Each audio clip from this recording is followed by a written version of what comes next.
avril kalo tile 17 san 2020 ni ye aw ka kunnafoni ale wagati selen ye Mali kunnafoni.net ale jabarani kan. Wari bonso min be n'ale ɲɛsinin bɛ silamɛya dɛmɛli yiriwali ma n'o ɲɛmaa ye dɔgɔtɔrɔ Badara Ajar a y'a yira k'a fɔ kunu alamisa ko a ka cakɛda bɛna Mali dɛmɛ ni dolari wari miliyɔn 22 ni buruburu 5 ye. Biti jɔ sefa wari miliyari 11 ni buruburu 2 nafolo in dira sa walasa ka covid-19 ale kɛlɛ. A kɛra ka n'an ka minisiri ɲɛmaa to kuma la ɲɔgɔn ye jabarani na.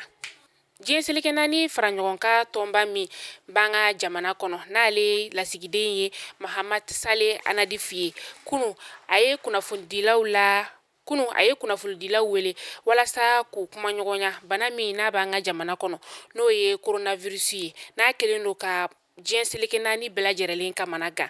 Anadif ale ka kuma la a y'a yira k'a fɔ ko coronavirus k'a bɛ u ka lasigiden dɔw la an ka jamana kɔnɔna la ko t'a yira k'a fɔ ko o b'olu hakili wuli wa k'u bɛna ko sugu bɛɛ lajɛlen kɛ walasa ka mɔgɔ tɔw hakili lasigi. Kurikaw y'a yira k'a fɔ ko kabini avril kalo ale jɔra k'ulu ni jiko gɛlɛya de bɛ ɲɔgɔn na sanga ani wagati. Somajefu kelen tɛ ka olu nimisi wasa togo si la jiko la nin funteni wagati in na ko a kelen bɛ gɛlɛyaba ye u ma. An bɛ don min na i n'a fɔ bi maliyɛnden su 60 de bɛ faransikaw ka jamana kɔnɔ 33 olu nin tora ka sababuya kɛ coronavirus banakisɛ ye. Don n'a nataw la nin su ninnu bɛɛ bɛna na an ka jamana kɔnɔna la.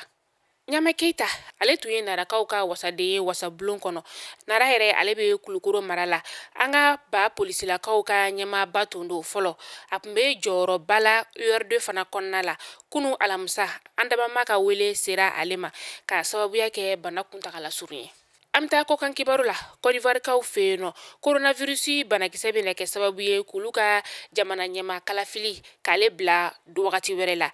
An b'aw hakili jigin k'a fɔ jamana ɲɛmaa kalafili in yɛrɛ ale tun bɛna kɛ octobre kalo tile 31 san 2020.